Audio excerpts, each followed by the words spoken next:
Namaste, everyone. So thank you all for joining our first webinar, part of Northeast Hindu Yuva's The Global Hindu Series. My name is Isha Patil, and I am a junior at Stony Brook University, and I'm working on starting a Hindu Yuva chapter on campus. Hindu Yuva is a student-run nonprofit sociocultural organization with a presence in over 35 universities and cities in the United States. Our aim is to practice, promote, and preserve our Hindu identity while growing up in the United States. Throughout today's event, viewers watching live on YouTube and Facebook are welcome to comment any questions they have about the topic, and we will be choosing unique questions for our moderator to ask our speaker. Also, just a disclaimer, Hindu Yuva does not condone any sort of political discussion, so tonight's discussion will not be reflective of the speakers or Hindu Yuva's political views.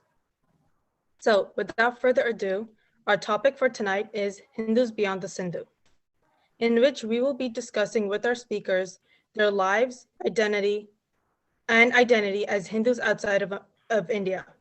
As we all know, Hindus have been living in various countries like Mauritius, Sri Lanka, Pakistan, Bangladesh, Myanmar, Singapore, Thailand, and etc. for centuries. We are bringing you to the experiences of few such Hindus from Fiji, Nepal, Trinidad and Tobago, and Afghanistan today. This will be moderated by Sai Christie. Sai Christie was born in Pune, Maharashtra, and grew up in New Jersey. She got her Bachelor of Science in Public Health and Neuroscience at Rutgers University, and then her Master's in Health Administration from Johns Hopkins University. She currently works in the field of healthcare, consulting as a manager, supporting hospitals, payers, and pharma companies with strategic planning and program leadership. Her current company is Bionmatic, and prior to that, she was at KPMG. She has been associated with HSS since childhood, along with years of healthcare-specific seva work in various other organizations. Saiji? Thank you for the introduction, Isha. I have the honor of introducing our 4 speakers for today. So we'll start with our first speaker, Mr. Sonny Bathija. So Mr. Amid Sonny Bathija was born and raised in New York City as an Afghan Hindu. While being a Hindu minority, the discipline of Hinduism for Afghan is extremely strict and is practiced by him in all of his daily activities. He's the founder and chief risk officer of Titanium, an enterprise management firm, and he obtained his Bachelor's of Science with a double major in legal studies and business management and a Master of Business Administration in risk management from St. John's University. Our next speaker is Kiran G. Rampersad. Dr. Kiran Rampersad was born and raised in Trinidad and Tobago. He attended medical school at the University of the West Indies and is currently practicing as an internal medicine physician at the University Teaching Hospital, San Fernando, Trinidad.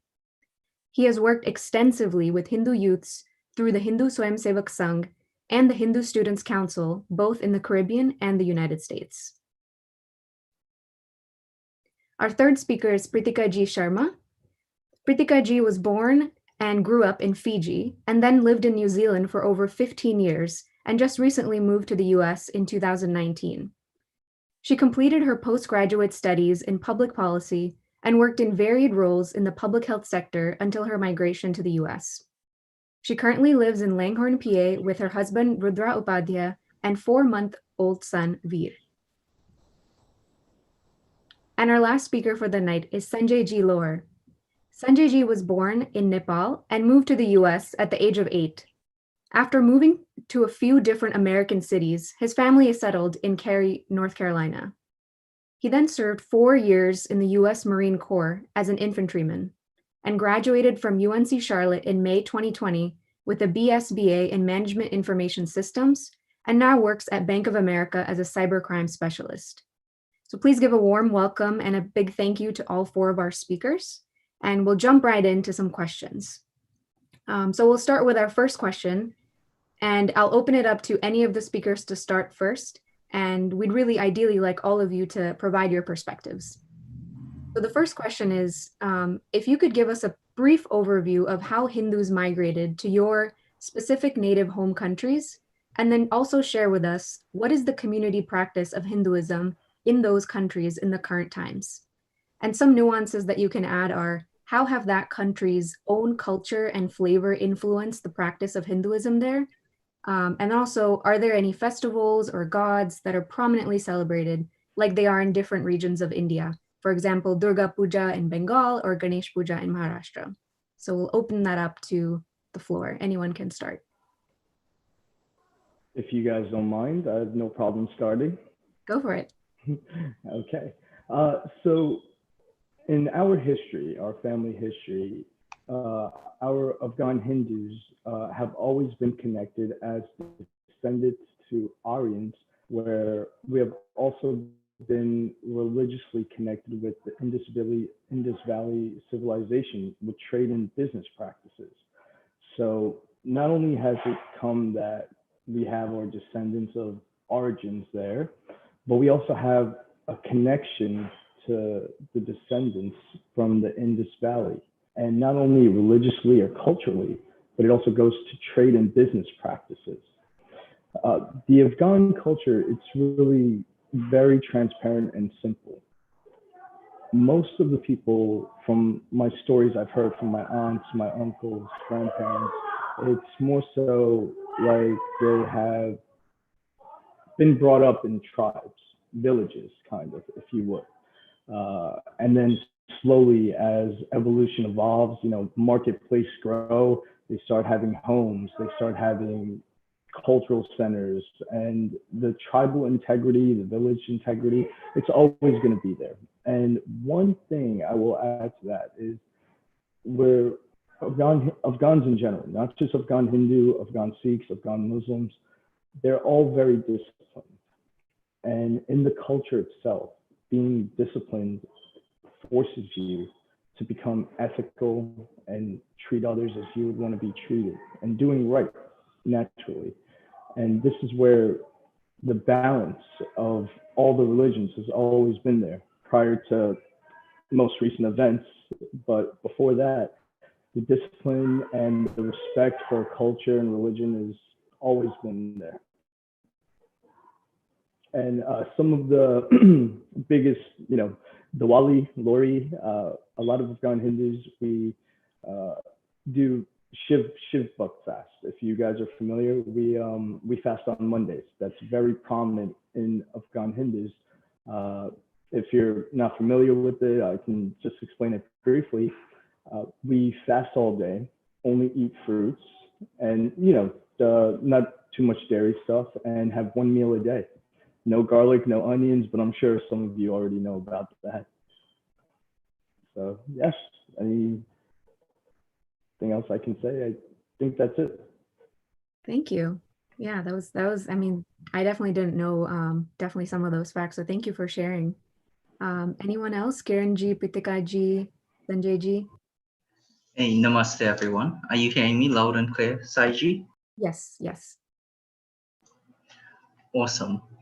Well, the Hindu story in the Caribbean and Trinidad and Tobago is really a bit convoluted, one with a lot of ups and downs.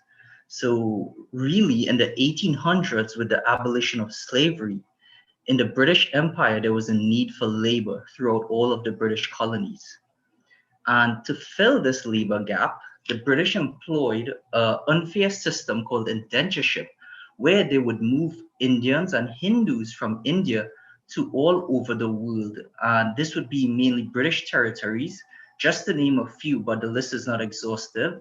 South and East Africa, the British West Indies, and the British Pacific.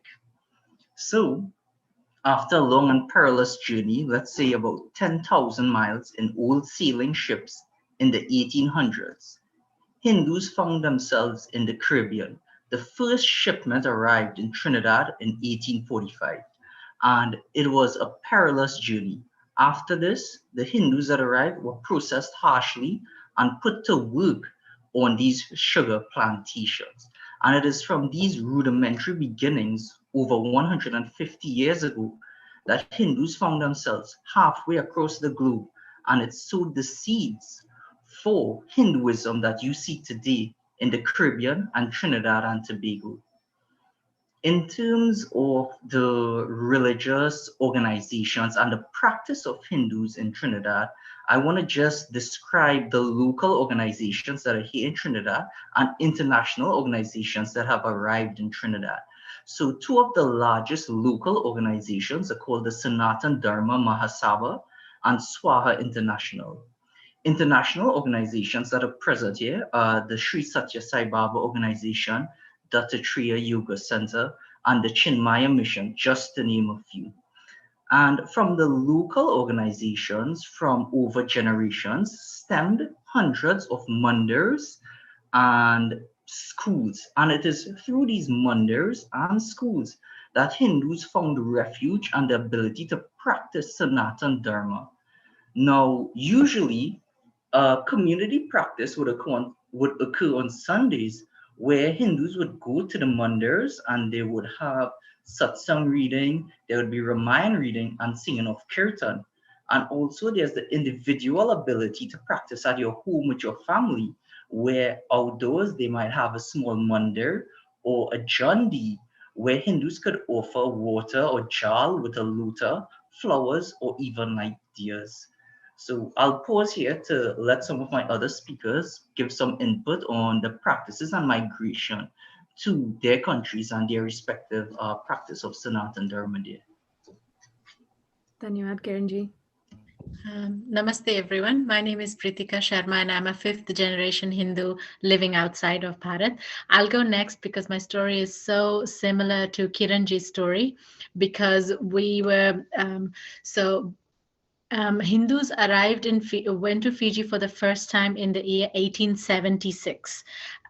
So this was the late 1800s. Bharat was a colony of India, and human rights discussions were highlighted. Were gaining momentum in Britain, in the British Parliament. So when Fiji Islands was discovered in the Pacific that it had perfect climate for agriculture, British wanted to grow cotton in Fiji. So they did not want to repeat their mistake from Africa, which was that they turned natives into slaves in Africa when British went to Africa. So because they did not want to repeat this mistake, but they also needed laborers for their cotton plantations, they decided to bring laborers from India under the indentured labor system. So they were not called slaves, but I don't think the conditions would have been any different to what it was for people who were slaves in other parts of the world. Like Kiranji highlighted, that they traveled so many thousand miles from Bharat to Fiji. And they had a 10-year contract in Fiji that after 10 years, if you are able to pay your fare to go back to Bharat, then you can go. They were paid next to nothing. They worked 7 days a week from sunrise to sunset. So that was the sad story of how first Hindus arrived in Fiji. Second lot arrived in early 1900s, around about 1910 to 1916. And this second lot was Gujarati community. They were traders and merchants, so they were slightly better off in terms of socioeconomic status in comparison to the labor class people who came in the late 1800s. And the society in Fiji, Hindus developed in such a way that the Gujarati community and the labor class community were very separate. The language was different. The Gujarati community was more connected to Bharat because they had a business and they needed to stock their business with items to sell, like Indian clothes, Indian jewelry, Indian utensils. So they kept going back to Bharat every year. But I am a descendant of the labor class people who were totally disconnected from Bharat for almost 100 years. So the culture evolved in a very fossilized way because some of the practices and rituals of Fiji is exactly similar to what it was in Bharat in late 1800s. So Bharat may have moved on and changed the way they practice, but like any migrant community, Fiji has a very fossilized way of practicing rituals that they do.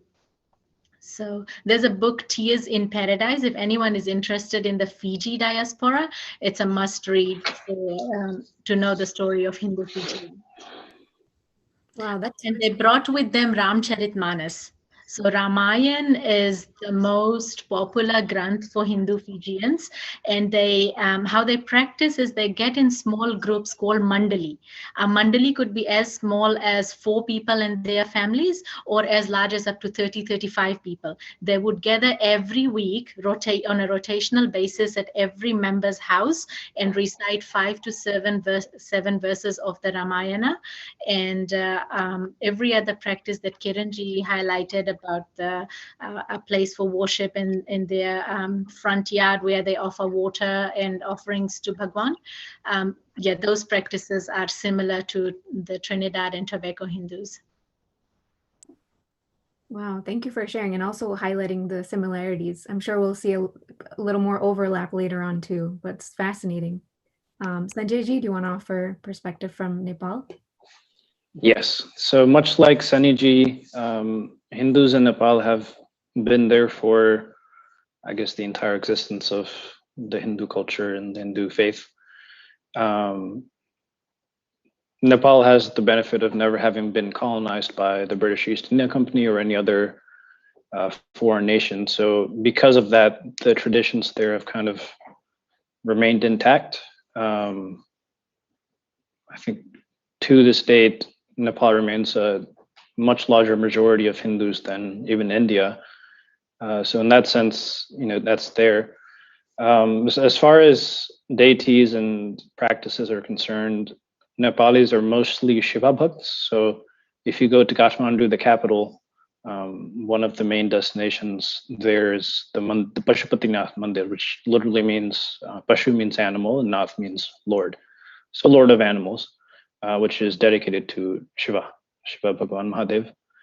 And because Nepal also borders Tibet on the northern side, when all those things happened with China and Tibet and everything else, a lot of the refugees that left from Tibet came into Nepal just because the border is right there and the country is so close and the people are hospitable towards Buddhists. So Nepal also has a large, especially in the northern parts, has a large refugee population of Buddhists as well. And of course, Buddhists have remained in Nepal for a very long time. I would say the other most popular destination in Kathmandu is the Swambhunath Mandir or Stupa, which is a Buddhist monastery. So, I mean, as far as practices go, there's variations of innumerable amounts, infinite variations, just like there are in India and other parts of in the majority countries. So I won't really go too much into depth here, but most of the festivities and everything else that are celebrated everywhere else in India, in Pakistan, or Afghanistan, or other nations by Hindus are also celebrated in Nepal with our own, specific flavors. Wonderful. And thank you to all 4 of you for, it's not easy to explain history within a few sentences, years and years. So you all did a very good job of succinctly giving us an overview of that historical reference and then also the current state. And we can continue the discussion later too as questions come up. But we'll move on to a different question. On a slightly different note, have you personally faced or can you speak to any unique challenges that the environment in your native countries presented in the past or present as it relates to practicing Hinduism? So those can be challenges like legal challenges, social challenges, representation related challenges. Really the floor is open, but anything you feel comfortable sharing from that perspective. And again, we'll open up the floor to whoever wants to start. Shall I begin again, if that's okay with everyone? Okay. Yeah, the response to your question can be said easily that, for instance, in Afghanistan, I'm not sure how many people know the history, but the English, many people have attempted to invade it. They can never succeed. But I will say, once the real change that happened from hearing the stories, from my education, from all of that, is that once communism entered Afghanistan. And I'm going a little political, even though, but it has a course to the history that we then began facing racism, corruption, segregation, internal social conflict, injustice. And this was really the beginning of the change for the country because shortly after that, Mujahideen came and started corrupting innocents, started converting other religions, Jews, Christians, Hindus to Islam or kill them. Not, I shouldn't have said it that way, but it was in such a place, it became such a place that they blew up one of the most beautiful statues known as the Bamiyan Buddha statue, that the country was gone. In the 40s and 50s, it flourished. It was like the France of Asia. It was a beautiful country. And now since the whole entering of communism, I would classify that up to date as kind of the demise of the social history of peace that Afghanistan had, where Sikhs, Hindus, Muslims, Jews could all live together, Christians, and there would be nothing.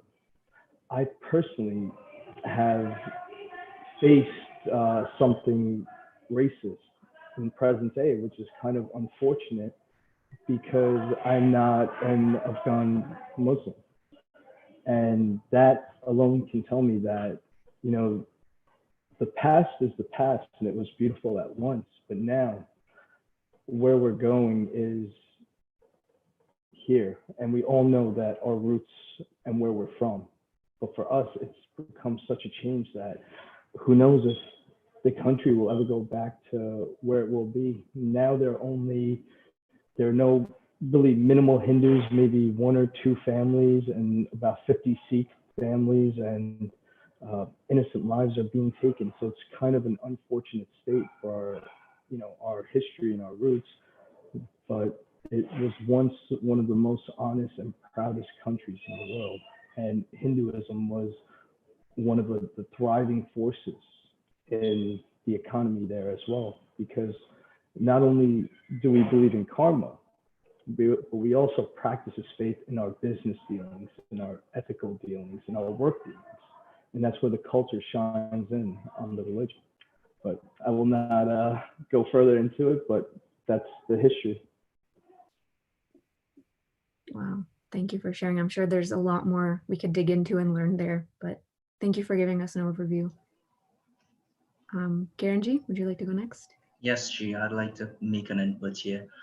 Challenges faced by indentured laborers and Hindus in Trinidad are numerous. They had to overcome many obstacles and hurdles to get where they are today.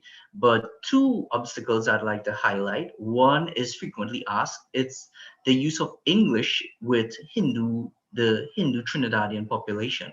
When the indentured laborers came over around 200 years ago in the 1800s, the British had a strong rule over this colony, and they instituted a practice where English was going to be the majority language. And it was this system of education and law where they sought to lock out the Hindu population. So for Hindus to advance in this new society, they had to learn English. And over time and generations, the initial languages such as Hindu and Bhojpuri have been phased out. And now English is really used. But remnants of Hindi still remain today, especially in our food, city names, and our regular vernacular. Another issue I wanted to raise that Hindus had to overcome was that of open-air cremations. The British had a law where open-air cremations was illegal in Trinidad and Tobago. So imagine an entire community, an entire country of Hindus could not cremate their dead, which was very inherent to the Hindu tenets and morals. So we had to campaign, lobby, and keep pushing. And in one of the largest Hindu organizations, the Sanatan Dharma Mahasabha, waged a political campaign, and they lobbied the government over and over. And in 1953, an act was finally passed in Parliament allowing open-air cremations. So let's say maybe 100 years later, and now today, Hindus are able to cremate, and now there are 4 official cremation sites spread out across Trinidad and Tobago. Wow, that's such a unique challenge. I wouldn't have even thought, they would have to face something like that, but thank you for sharing. Pritika ji or Sanjay ji? I can go next. Before I highlight the challenge, which I've picked a very internal challenge, I'd like to highlight a success of Hindu community in Fiji. So Hindus managed to succeed in the area of politics, media, and education in Fiji. And in the area of education, they were so successful that the Sanatan Dharam organizations run several hundred schools, mainstream schools in Fiji. The Arya Samaj organizations run several hundred schools in Fiji. And the Tamil Sangam, Hindu Tamil South Indian community, they run several hundred schools in Fiji. I went to a Sanatan Dharam primary school myself. So these schools give Ram Navami, Sri Krishna Janmashtami, and Holi as a holiday for students. And Hindus also run the Fiji National University. So Hindus have done really well in these areas in Fiji, which is why I have picked a very internal challenge, which is the Hindu identity, as how Hindus define themselves, as a challenge that I saw when I was growing up. In Fiji, understanding of dharma beyond rituals and dogma is a bit difficult to comprehend. Like I said, it's a fossilized culture. Therefore, you must practice certain rituals in order to be Hindu.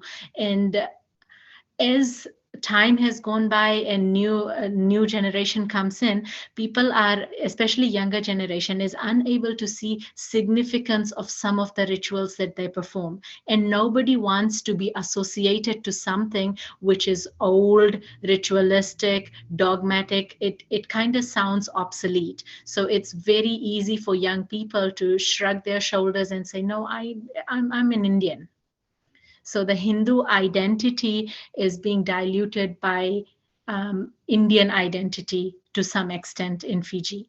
And the understanding, so how Fiji Hindus view Hindu Dharma is through a Christian lens.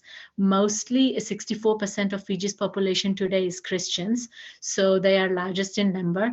And trying to view Hindu Dharma from a Christian lens makes Hindus themselves start looking to draw parallels from Hindu Dharma, which is a parallel to Christianity, which is a parallel to Islam, instead of looking at Dharma independently as to what Dharma means and how to define it. So I think that's an internal challenge for Hindus in Fiji themselves.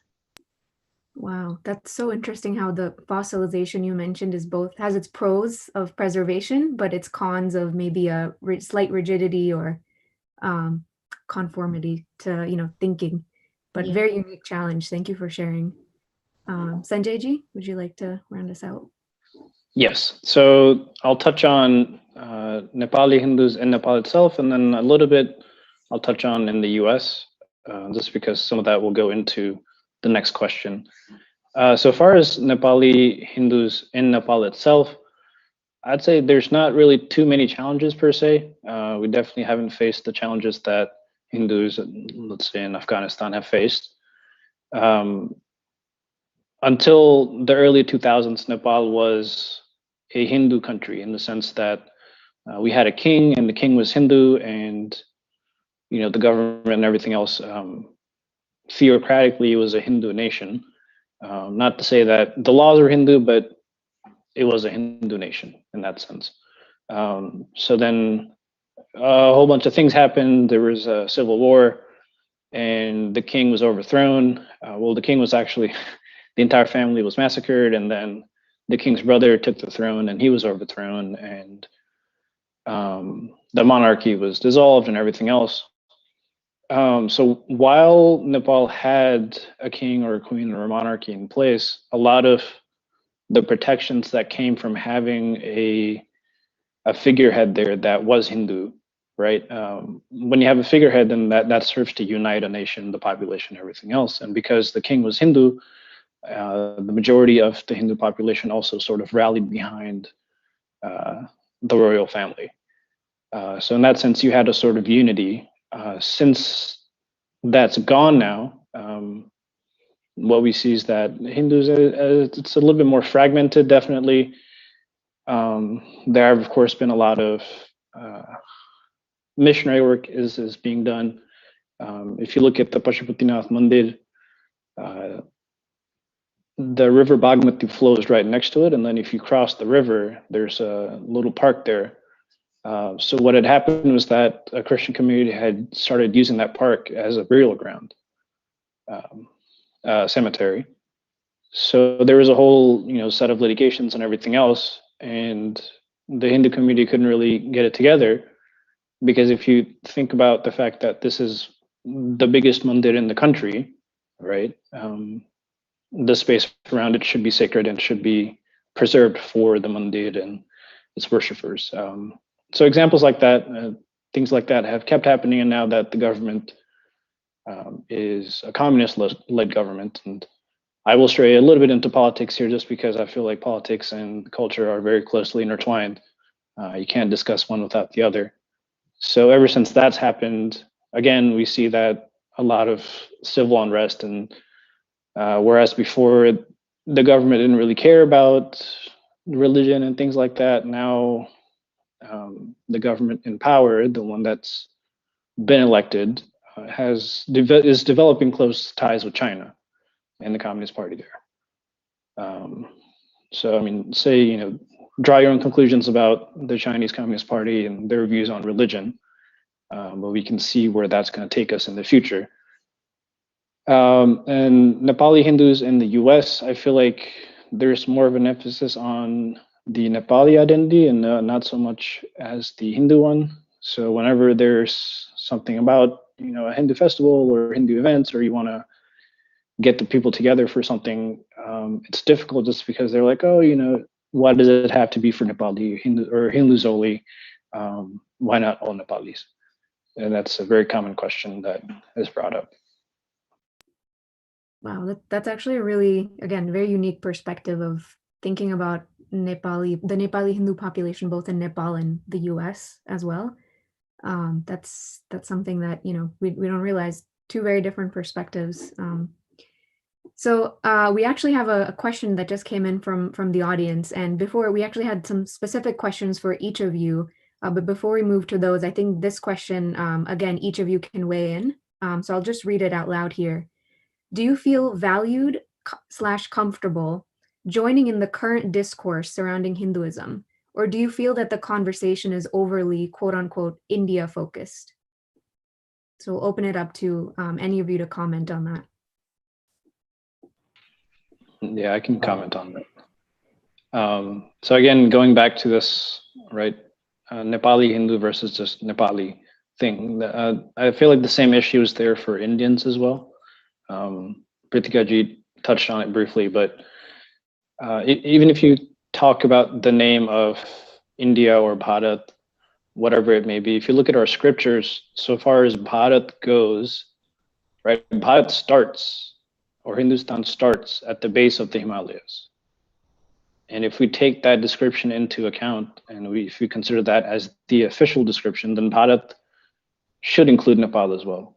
But if we talk to people that are from India, they'll say, no, Bharat is, the modern day borders of Bharat.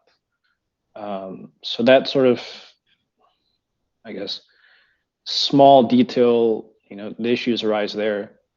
And then when we start talking about India or Hindus, the discussion is overly filled with Indians, and that's not a bad thing. But when we have mostly Indian perspectives in the discussion, then that, of course, is going to lead us into discussions that are very skewed, and the perspectives will be, of course, Indian focused. And the discussions then, of course, will be Indian focused as well.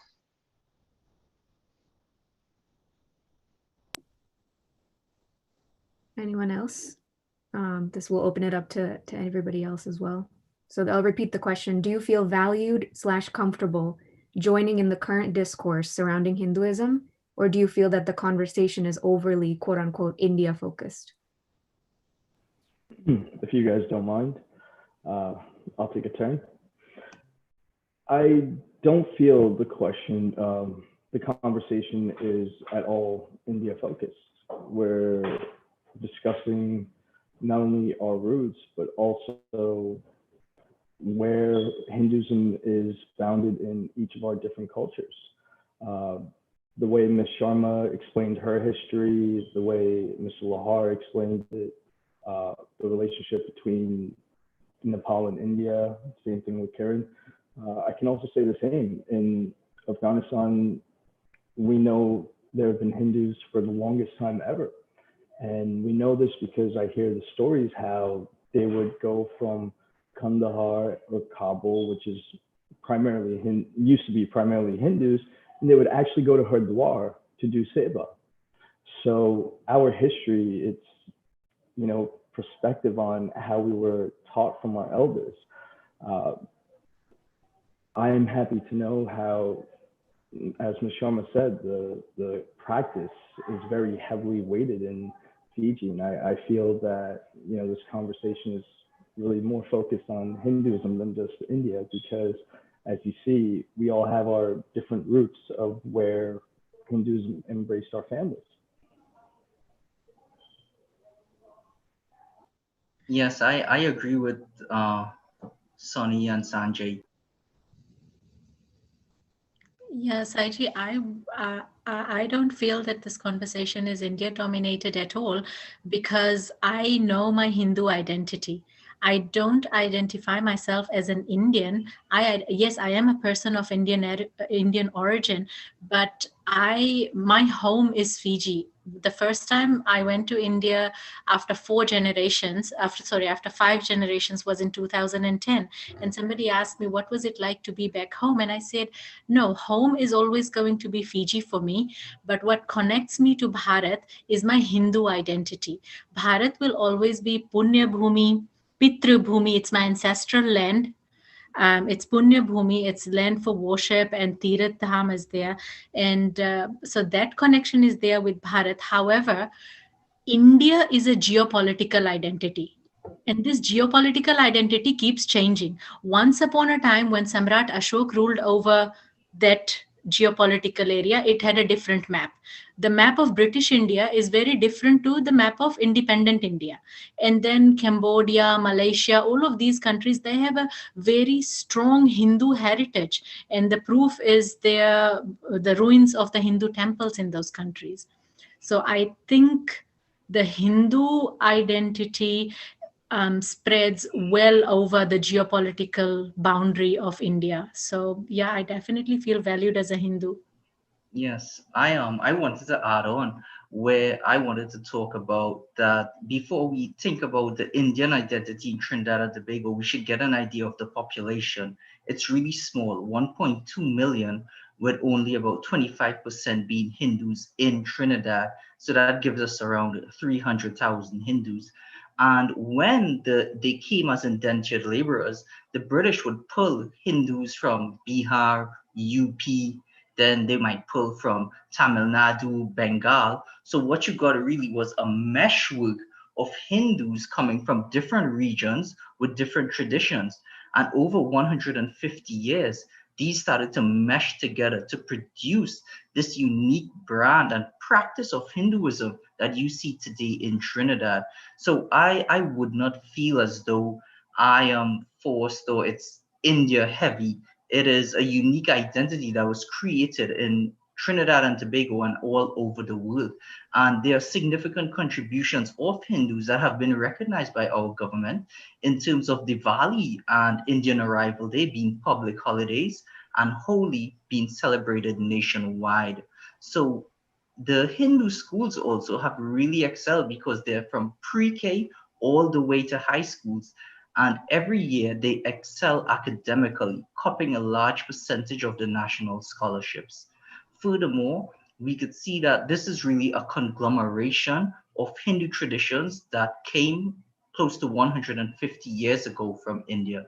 And the effect of Hindus in Trinidad has been nationwide. It has been in religious worship, festivities, and culturally making a serious impact on the background of Trinidad and Tobago, all the while preserving and connecting traditions with India. Wow. Saiji, I would also like to add that I think it is very important to embrace our our Hindu identity more than the Indian identity. I feel like that under the word Indian, Hindu identity gets very diluted. And I mean, I was born in Fiji. I was a Hindu Fijian. I lived in New Zealand for almost 18 years of my life. I was a Hindu New Zealander. If I take citizenship of this country, I'll be a Hindu American. What travels with me, what will stay with me, and what I will pass to my children and grandchildren is this Hindu identity. They may never be Indian, but they will always be Hindu. And that's what is connecting me to the four different panelists in this session as well, is the Hindu identity, not necessarily the Indian identity. If I could expand just a little bit really quickly, I think that the character of the organizations through which these discussions happen or these conversations happen, that the character of that organization will determine whether or not the conversation is India-centric or whatever other centric it may be, right? It goes to show if the organization is mostly made up of Indians, then of course the perspectives present there will be India focused. And I mean, that's just has been my perspective. So if we want the conversation to be Hindu focused, not so much as Indian Hindu or Nepali Hindu, but just Hindu focused, then we have to make a conscious effort in the words we use, whatever else it may be, the small things. Yeah, I think all. Go ahead. If I may just add, not only, forgive me if I didn't mention this, not only am I Afghan, I'm also Hindu. I'm also Indian. My mother's Indian, my father's from Afghanistan. So just that combination alone, being brought up in an Afghan household, it was never that, hey, Hinduism is Indian focused. That is not the case at all growing up. It was always, we're Afghan Hindus. That's how we were raised. Just to add. Well, I think that's beautiful to hear. All of you had similar currents in your answer of the focus being on Hinduism and not necessarily the geopolitical or just geographic location. So it's beautifully explained by all of you. We have a audience question coming in specifically for Sonny. With the current situation in Afghanistan, how does the community there uphold and pass on the Afghan Hindu identity? So it's very unfortunate for me to say this, but it is the truth. Presently, there's not too many families in Afghanistan of Hindu descent. And this is not because of us not being there. This is simply because of racism and discrimination, gurdwaras, temples. They're all being bombed and forced out of the country. I hope this isn't the case.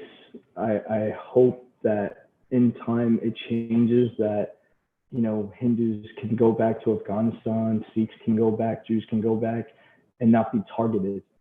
But the current state is, and I regret saying this, but it's not as safe as it should be for us to go there. I hope that answers your question. The future is, I don't know.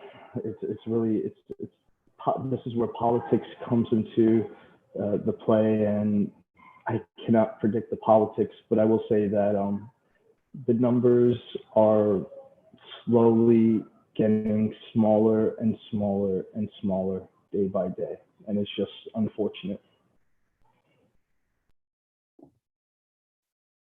Thank you for sharing.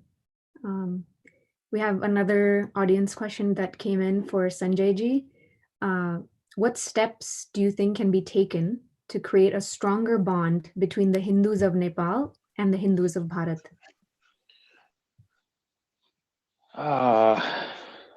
It's a tough question to answer without doing a lot of research. I don't really have any solutions off top of mind. But I mean, my perspective and my experience for the most part has been here in the US, right? Like we said in the introduction, I moved here when I was 8 years old, and I've grown up here, gone to school here and everything else, gone to college here. So that's been my experience. So if we're talking about how we're bringing together Hindus from India and Nepal here in the US, and I know your question was very specific about those two countries, but I think we can expand that to also include every other Hindu from every other nation that is here in the US, right? If we're having a conversation in a mixed setting like that, or really any other time, I think we need to be very specific and talk about in the words that we use, like I mentioned earlier, right? Having been involved in some organizations before and having been part of those conversations, a lot of those volunteers, and I mean, they're all very well-meaning and well-intentioned, but they will say Indian when they mean Hindu, right? I'm a firm believer that the words that you use is a sort of it has the power to shape your own mind and the minds of those people that are listening to it, right? So if you're in a conversation and you keep using Indian when you should be using Hindu, when you mean to say Hindu, then that has a very distinct effect on the people there. So I think that's one of the first things that we can do. If we're having events, right, either through organizations or whatever it may be, events or discussions just like this one, reach out to people that aren't just Indian Hindus, because that's the best way to really connect and make sure that people are included. And if they don't respond positively, that's fine. Reach out to them again next time, or reach out to them before you even start planning an event and ask, hey, how can we make sure that everyone's involved in this? How can we make sure that the Nepali community is included, or the Fiji community is a part of this event, or what is the Trinidad community looking for events on Diwali or whatever their holiday it may be. So taking proactive steps and making sure that we include the right sort of language and conversations will definitely help. Yeah, we can open that question up, like Sanjayji said. Would anyone else like to comment on that creation of a stronger bond between the Hindus of Bharat and the Hindus of various other countries?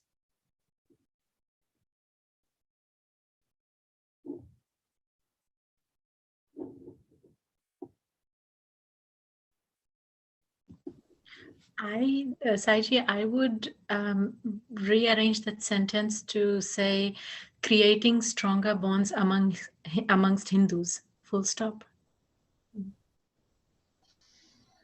I would like to chime in with Sanjay Lohar. I think that to create stronger bonds, Hindus need to have a greater online presence. And the future of Hinduism is really going to be the youths. And right now, we can see so much time being spent on social media, Twitter, Facebook, Instagram.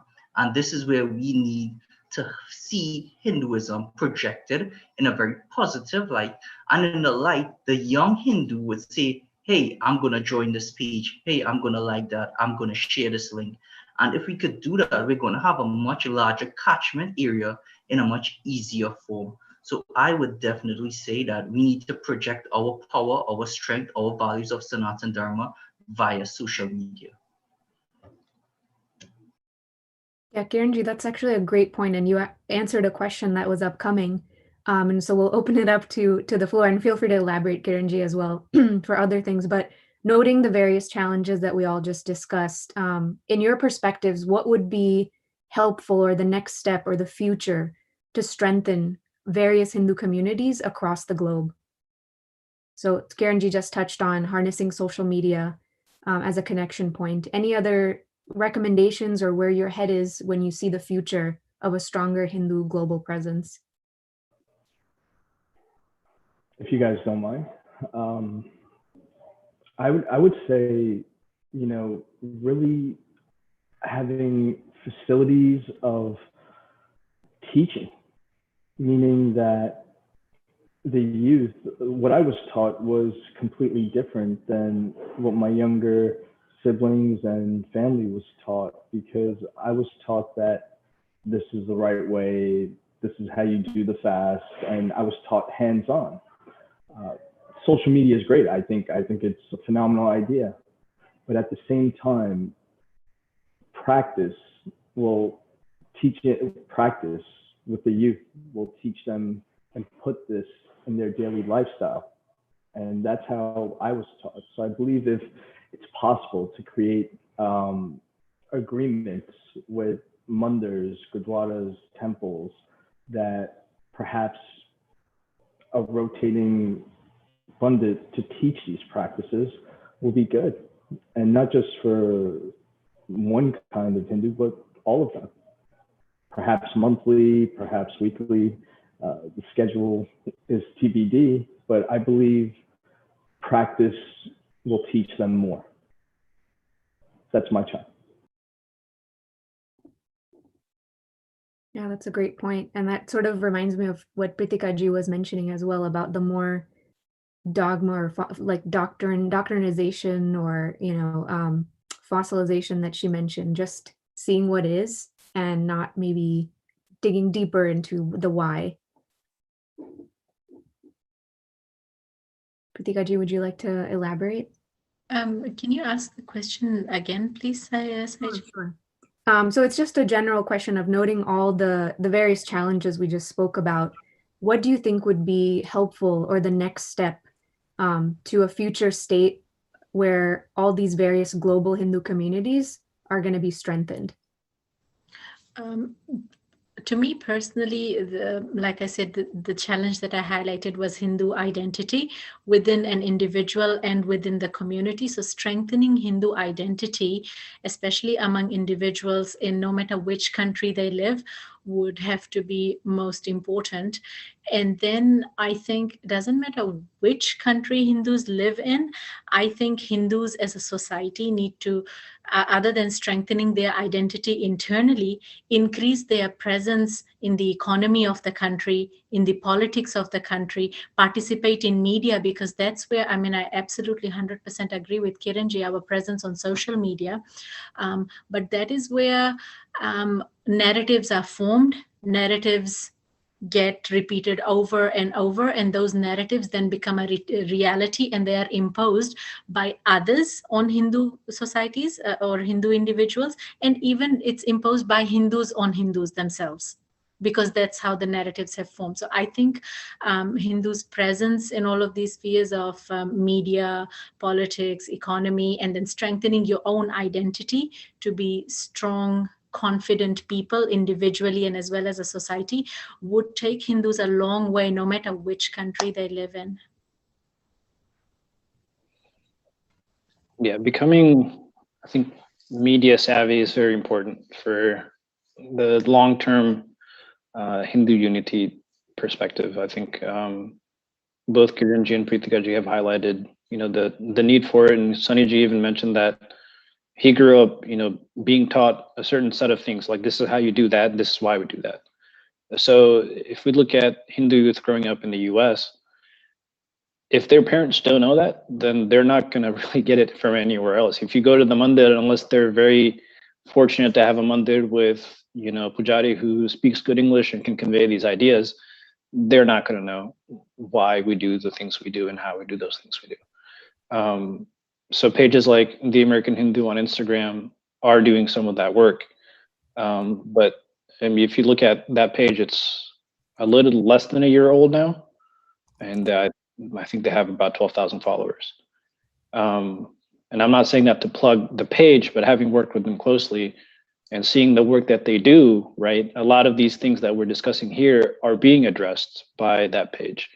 And that page is successful because there's a need for it, right? There is a big need for the education to happen because our parents weren't doing it, or the parents of the followers weren't doing it as well as they could have been. But Hindu unity globally, I think, is a bit of a mixed bag, just because one way to unite Hindus globally is to have some sort of, large overarching organization that sort of like, the Catholic Church, right? You have one person at the head of it, and they, say, do this, do that. This is how we interpret the culture. But at the same time, we can't have that for Hindus, because the beauty of the Hindu culture lies in the very diverse variety of it. All right. So for one person to control all that, or one person to have a command of what people should believe and how we should worship, that won't work. So if we want to look at how we approach global Hindu unity, it has to be a very innovative way to do it. And I think the best way to do it would, one, instill pride in the followers, no matter where they're from. Because if someone is proud of who they are, then they don't, I think that automatically leads to a sort of unification, because I think that's step one. Honestly, if you're not proud of who you are, if you're not proud of your identity as a Hindu, then you're not going to want to go and interact with other Hindus. And that is the problem. If you don't have that pride, then you're not going to go anywhere with it. Yeah. Well, these are all very solid recommendations. We heard social media, youth, empowering through teaching, the reasons behind various practices, being proud, and then focusing on identity. And Pritika ji actually touched on something that we'd like to expand on as a question, which is the topic of representation. So she mentioned having Hindus be in various positions of power, such as maybe media or various fields. So we actually have a specific question for Kiran ji, and then we'll open that question up to everybody else. But Kiran ji, we wanted to ask, you practice as a physician, and so can you speak to why it's important to have a Hindu perspective in your field in healthcare, especially when Hindus may be a minority in the area that you're practicing in? And once Kiran ji responds, we can open it up to everybody else on kind of, how your career choice or where you choose to place your power in the world as a professional can have an impact on Hindu representation and success. Yes, Saiji.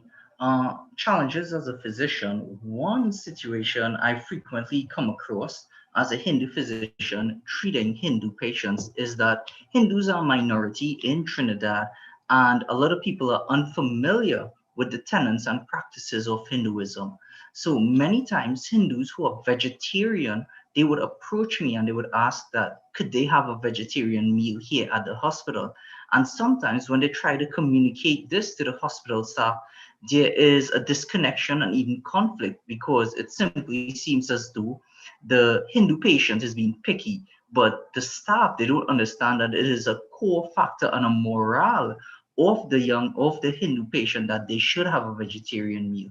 So this is where I would come in and I would try to liaise and diffuse any conflict and simply explain to someone, not because of any prejudice, but because of they simply don't know that a vegetarianism is a tenet of Hinduism. So that is something that I frequently come across, and I just need to keep it in line with the patient's dietary, physiological, and their religious beliefs to get that across to the hospital staff. And Kiranji, can you elaborate on why it's important to have maybe more physicians that are Hindus or other positions of power that are occupied by Hindus, and how that would have an impact in these various countries where Hindus are minorities? Of course. So I think this is common amongst Hindus in all societies and countries where they're very academically geared. In the Hindu household, it is like, let's put our heads down, let's get into our books, and let's aim for academic excellence. But as we could see, we are simply not meeting the standards, and I think we need to encourage Hindus to have not only the academic strength, but the political strength to be a reckoning force in this modern Western world. And I know Mr. Luhar here is a veteran, and I myself, I'm a US Army veteran. And I think this is an avenue that we are both able to open up to young Hindus, and I'm sure Mr. Sanjay Luhar, he would be more than happy to encourage any young Hindu who has questions about the US military to approach myself or him, and we would put them on the right track, and we would say this is where the future is. We cannot stick to one brand of Hinduism that our parents have practiced generation after generation. As simply as the world is dynamic, we as young Hindus have to be dynamic also. Thank you. Sanjay ji, would you like to share, or Pritika ji, Sonny ji, in your various fields? Yeah, I'll add a little bit to Kiranji's I wouldn't call it encouragement so much as opening up the possibility. We don't have too many, right? Having been in the Marine Corps for 4 years, I think I must have run across and met personally one other person that was Hindu. So there's not too many of us. The Army is definitely a bigger organization, so there's a few more there. But the Marine Corps, there's not too many of us. And I say this not because I want young Hindus to go and join the military and go and and shoot at people and kill people and whatever else. I'm not saying that, but the military is a very specific way of life, and it gears your mind to think in a very particular way, right? Like Liam Neeson said in all those Taken movies, he has a very particular set of skills. And I think that sort of mindset and the perspective that you get on the world, I don't think you can get that from anywhere else. And I think that's sorely lacking in the Hindu community.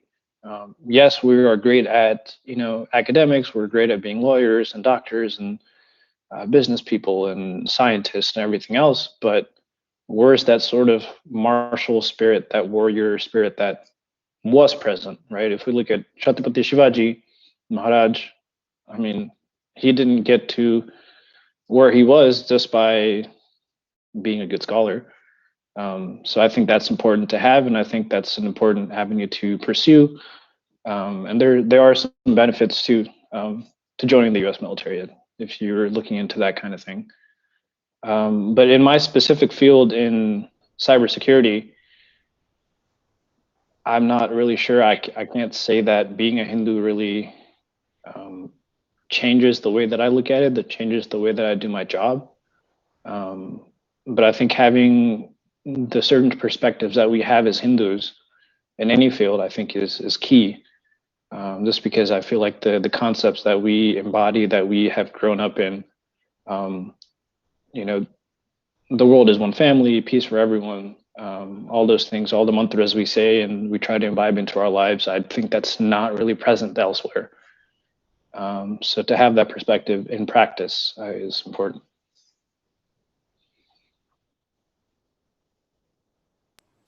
Can go next. Oh, okay. No, go for it. Go for it. After you, Ms. Sharma.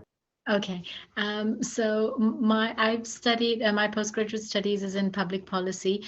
I completed my bachelor's in applied science. I started working in the public health sector, and I realized very quickly through working that a healthy, happy society can be created through healthy policies. So that was my reason for choosing to study public policy, and so I studied my bachelor's degree and postgraduate in New Zealand. And in New Zealand, in the policy sector, it's basically New Zealand European. It's dominated by New Zealand Europeans. Other ethnicities would be 5% or even less in that sector. So Hindu representation is very little, minimum, almost next to nothing, very insignificant. But I don't see like Sanjay ji, like I mean, it doesn't impact me. Being Hindu doesn't impact the way I work in a professional environment. However, I do think that as Hindu community, we should build our own capacity to understand language and to understand how to lobby when policies are being made, and to be able to put our views forward. I mean, if Hindus work in the policy sector, I think there's just basic things like if you look at seat belts for all, warm housing for all, children under a certain age, free education for all, free meals for all. These are just basic things that every citizen in a country should have access to. It doesn't matter whether you're Hindu or non-Hindu or whatever race you are. So I think just looking at people impartially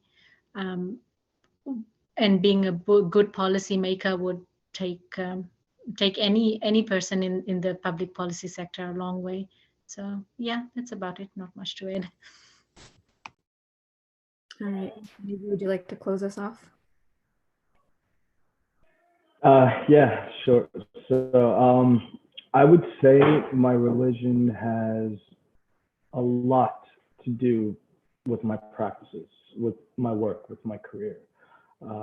As I started my own enterprise management firm out of graduate school, the one facet of being Hindu that I think about constantly in transactions is karma.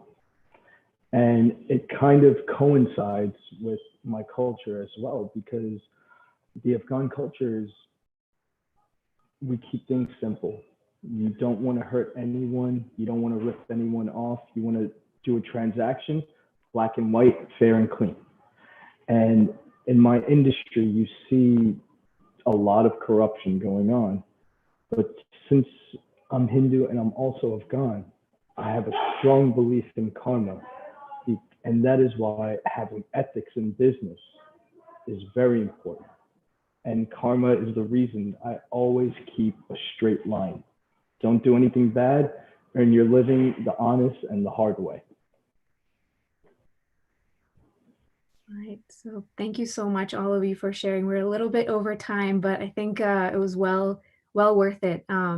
As we learned from all of you, just briefly to summarize, Hindus migrated across the world. You all shared those rich histories. Many are now practicing in countries where they're minorities and face very unique challenges, again, as touched upon by each of you. But a focus now on encouraging collaboration and communication between all Hindus, regardless of geographical boundaries, and encouraging representation through career choices, encouraging education, and empowering the youth to carry forward Hindu Dharma. These were some of the themes that we learned and picked up from all of you for how to move forward as all of us to carry Hindu Dharma together as a global community. So we thank you again for sharing so much. And we have one final note. If you want to give any closing remarks, any personal closing remarks, we're opening it up the floor to the panelists, to everyone watching, if you'd like to, provide any closing remarks. And then we'll hand it off to Isha for our final closing. All right, again. Yes, just namaste, everyone. Thank you for your time. This was very invigorating, and I'm happy to see that we all have roots that don't just go back to a country, but go back to a religion, a civilization that perhaps we were all one. So thank you all. Thank you, Sai. Thank you, Esha. And it was very pleasant, and happy Lori in advance.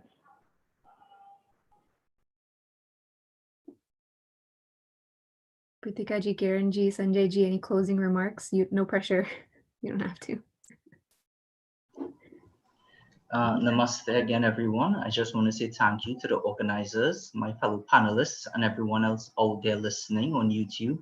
It's well put together, and a message to all the youths.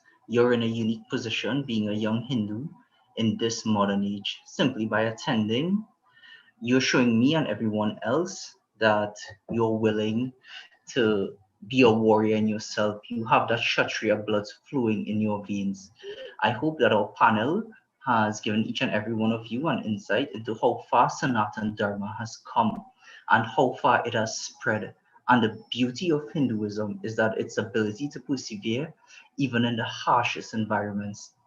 In the maze that you're going through as young Hindus, you have to navigate it, and you're going to feel the social pressures, both familial and peer pressure coming from your school and your community. So if you ever feel like you're Arjuna on that battlefield, Kurukshetra, everything is weighing you down, is pushing down on you, always feel free to reach out to the strong Hindus in your society, and don't turn your back on our religious texts, because Sanatan Dharma will not turn its back on you.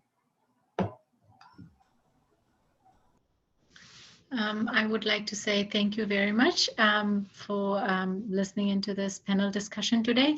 Because it's a Yuva audience, I'd just like to say that whether you want to or not, whether you are prepared or not, because you are Yuva, you are the ones who will live in the future. So you might as well prepare yourself, whether it is strengthening your identity, increasing your presence in certain sectors, or increasing your presence in media, or whatever it is.